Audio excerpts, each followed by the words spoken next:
I like it Kantha, I like it. ಎದ್ದಿದ್ದನ್ನ ಎದ್ದ ಹಾಗೆ ಹೇಳೋದು ನನ್ನ ಸ್ಟೈಲು ಕಾಂತ, ಅದೇ ನನ್ನ ಸ್ಟೈಲು. ಎನಿವೇ ಟುಡೇ ನನ್ನ ಪಂಚಿಂಗ್ ಡೈಲಾಗನ್ನು ಹೇಳೋದಕ್ಕೆ ಇಷ್ಟಪಡಲ್ಲ, ಬಿಕಾಸ್ ಟುಡೇ ನನ್ನ ರೌಂಡ್ಸ್ನಲ್ಲಿ ಆಫ್ಟರ್ ಅ ಲಾಂಗ್ ಗ್ಯಾಪ್ ಹರಿಕತೆ ಹೇಳೋ ನಮ್ಮ ಹಾಲಗಿ ಹರಿದಾಸರು ನಮ್ಮೂರು ಹನುಮಂತ ದೇವರ ಗುಡಿ ಕಟ್ಟೆ ಮೇಲೆ ಈಗ ಅದೇನೋ ರಾಜಕೀಯ ಪುರಾಣ ಹೇಳ್ತಾರಂತೆ. ಜಸ್ಟ್ ನಾವು ಕಡಲೆಪುರಿ ತಿನ್ಕೊಂಡು ಬರೋಣ, ನಡಿಕಾಂತಾರಡೆ 10 ಬೇಗ ಗಾಡೆ.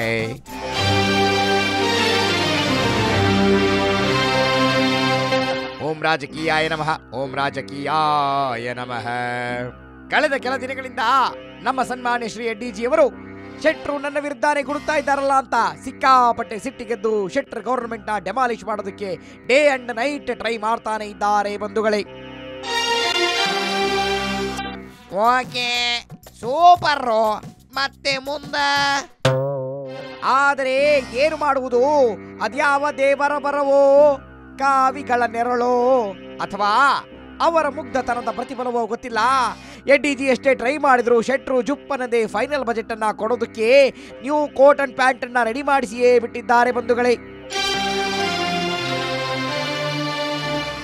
ಓಕೆ ತುಂಬಾ ಒಳ್ಳೇದಾಯ್ತು, ಮುಂದೆ. ಆದರೆ ನಿಮಗೆ ಗೊತ್ತಿರಲಿ ಬಂಧುಗಳೇ, ಶೆಟ್ಟರ ಸರ್ಕಾರ ಬೀಳದೇ ಇರೋದಕ್ಕೆ ಕಾರಣ ಮುಖ್ಯವಾಗಿ ಕೆಲವು ಮಠಾಧೀಶರಿ ಅಂತ ಕೆಲವರು ಅಲ್ಲಲ್ಲಿ ಮತ್ತು ಆಗಾಗ ಹೇಳ್ತಾ ಇದ್ದಾರೆ.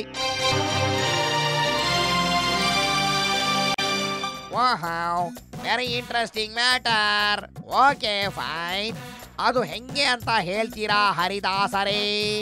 ನೋಡಿ ಬಂಧುಗಳೇ, ವೀರೇಂದ್ರ ಪಾಟೀಲರು ಅಂಡ್ ನಮ್ಮ SR ಬೊಮ್ಮಾಯಿ ಅವರು ರಾಜ್ಯಕ್ಕೆ ಸಿಎಂ ಆದ ನಂತರ ಮತ್ತೆ ಸಿಎಂ ಪಟ್ಟ ಸಿಗಲಿಕ್ಕೆ ಲಿಂಗಾಯತ ಸಮುದಾಯಕ್ಕೆ ಸಿಕ್ಕಾಪಟ್ಟೆ ಟೈಮ್ ಹಿಡಿತು.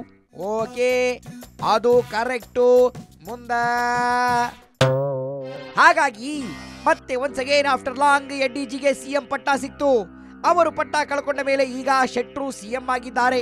ಸೊ ಅಲ್ಲಲ್ಲಿಯ ಕೆಲವು ಮಠಾಧೀಶರು ಸೇರ್ಕೊಂಡು ಯಡಿಯೂರಪ್ಪನವರಿಗೆ ನೋಡ್ತಮ್ಮ, ನೀವಿಬ್ಬರು ಕುಲಬಾಂಧವರು, ಹಾಗಾಗಿ ಸುಮ್ಮನೆ ಶೆಟ್ಟರ್ ಗೌರ್ಮೆಂಟ್ ಅನ್ನ ಡೆಮಾಲಿಷ್ ಮಾಡಿದ್ರೆ ನಿನಗೆ ಒಳ್ಳೇದಾಗಲ್ಲ ಅಂತ ಬುದ್ಧಿವಾದ ಹೇಳಿದ್ದಾರೆ ಅನ್ನೋ ಮಾತು ಕಿವಿಗೆ ಬಿದ್ದಿದೆ ಬಂಧುಗಳೇ. ವಾಹ್, ಅದು ಮ್ಯಾಟರ್. ಅಕಸ್ಮಾತು ಸರ್ಕಾರ ಬಿದ್ರೆ ಏನಾಗಬಹುದು ಅಂತ ಅಂಬೋಣ. ನೋಡಿ, ಸರ್ಕಾರ ಬೀಳೋದಿಲ್ಲ.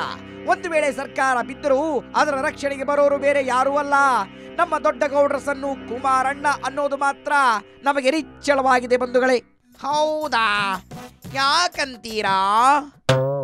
ಕಾರಣ ಇಷ್ಟೇ, ಎಲೆಕ್ಷನ್ ಹತ್ರ ಬರುವ ಟೈಮ್ನಲ್ಲಿ ಸರ್ಕಾರ ಬಿದ್ದರೆ ಈ ಲಿಂಗಾಯತರ ಪ್ರಮುಖ ನಾಯಕ ಶೆಟ್ಟರ್ ಸರ್ಕಾರಕ್ಕೆ ನಾವು ಸಪೋರ್ಟ್ ಮಾಡಿದ್ರೆ ಅದಕ್ಕಿಂತ ಟ್ರಿಕ್ಕು ಗಿಮಿಕ್ಕು ಮತ್ತೊಂದಿಲ್ಲ. ಅಯ್ಯೋ ಪಾಪ, ಕುಮಾರಣ್ಣ ನಮ್ಮ ಶೆಟ್ಟರ್ನ ಉಳಿಸಿದ್ರಲ್ಲ ಅಂತ ಮುಂದಿನ ಎಲೆಕ್ಷನ್ ನಲ್ಲಿ 1% ಲಿಂಗಾಯತರಾದ್ರೂ ನಮಗೆ ಒತ್ತಬಹುದು ಓಟನ್ನ ಅಂತ ಕುಮಾರಣ್ಣ ಈಗಾಗಲೇ ಲೆಕ್ಕಾಚಾರ ಹಾಕಿದ್ದಾರೆ ಬಂಧುಗಳೇ. ವಾರೇ ವಾ, ನೀವೇನೇ ಅನ್ನಿ, ಶೆಟ್ರು ಅಂತೂ ವೆರಿ ಲಕ್ಕಿ ಪರ್ಸನ್ ಅಪ್ಪ. ಈ ಲಕ್ಕು ಟ್ರಿಕ್ಕು ಗಿಮಿಕ್ಕು ಅನ್ನೋದಕ್ಕಿಂತ ಎಡ್ಡಿಜಿ ಮಾಡ್ತಾ ಇರೋ ತಂತ್ರ ಪ್ರತಿತಂತ್ರಗಳು ಕೂಡ ನಮ್ಮ ಜಗದೀಶ್ ಶೆಟ್ಟರ್ ಅವರ ರಾಜಕೀಯ ಆಯುಷ್ಯವನ್ನ ಹೆಚ್ಚು ಮಾಡ್ತಾ ಇದೆ ಅನ್ನೋದ್ರಲ್ಲಿ ಸಂಶಯವೇ ಇಲ್ಲ. ಹರಿದಾಸರೇ, ಇದೆಲ್ಲ ಸರಿನಪ್ಪ. ಅಂದ್ಹಾಗೆ ಕೈ ಪಾರ್ಟಿ ಮಂದಿಯ ಮುಂದಿನ ಕಥೆ ಏನು? ಕೇವಲ ಕಥೆಯಲ್ಲ, ಕೇವಲ ಕವಿತೆಯಲ್ಲ, ಅದ್ಯಾವುದೋ ಬಂತು ಕಾಲ ಬಂತು ಅಂತ ಕೈ ಪಾರ್ಟಿ ಸಿದ್ದರಾಮಯ್ಯನವರು ಸಿಎಂ ಪ್ರಮಾಣ ವಚನವನ್ನ ಯಾರ ಹೆಸರಲ್ಲಿ ಸ್ವೀಕಾರ ಮಾಡಬೇಕು ಅಂತ ಕಣಿ ಕೇಳ್ತಾ ಇದ್ದಾರಂತೆ, ಎಂಟಾಣಿ ಕೊಟ್ಟು ಬಂಧುಗಳೇ. ಓಹೋ, ಅದ ಮ್ಯಾಟರು. ಓಕೆ ಸೂಪರ್, ಇವತ್ತಿಗೆ ಇಷ್ಟು ಸಾಕು. ಫೈನಲಿ ಮಂಗಳಾರತಿ ಹೇಳಿಬಿಡಿ. ಹೇಳಿದಷ್ಟು ಹೇಳಬೇಕೆನ್ನುವ, ಕೇಳಿದಷ್ಟು ಕೇಳಬೇಕೆನ್ನುವ ಇವತ್ತಿನ ನನ್ನ ಈ ರಾಜಕೀಯ ಪುರಾಣಕ್ಕೆ ವಿರಾಮವನ್ನ ನೀಡ್ತಾ ಇದ್ದೀನಿ ಬಂಧುಗಳೇ. ನಿಮಗೆಲ್ಲ ಒಳ್ಳೆಯದಾಗಲಿ, ಶುಭ ಮಂಗಳವಾಗಲಿ. ಬರುತ್ತೇನೆ. I like it Kantha, I like it. Okay fine. ನಮ್ಮ ಹಾಲಗಿ ಹರಿದಾಸರು ಹರಿಕಥೆ ಹೇಳಿದ್ಮೇಲೆ ನಮ್ದೇನಿದೆ ಇಲ್ಲಿ ಕೆಲಸ ಪುಕ್ಸಾಟ ಪನಗ ನಾಳೆ ಕಾಂತ ಇಲ್ಲಿಂದ ಹೋಗೋಣ. ಇವಾಗ ಏಟ್ರಿಯಾ ಹೋಟೆಲ್ಗೆ ಹೋಗಿ ಬಿಸಿ ಬಿಸಿ ಟೊಮೆಟೊ ಸೂಪ್ ಕುಡ್ಕೊಂಬರೋಣ. ನಾಡಿ ಕಾಂತ ನಡೆ 10 ಬೇಗ ಜಟ್ಕ ಗಾಡೆ.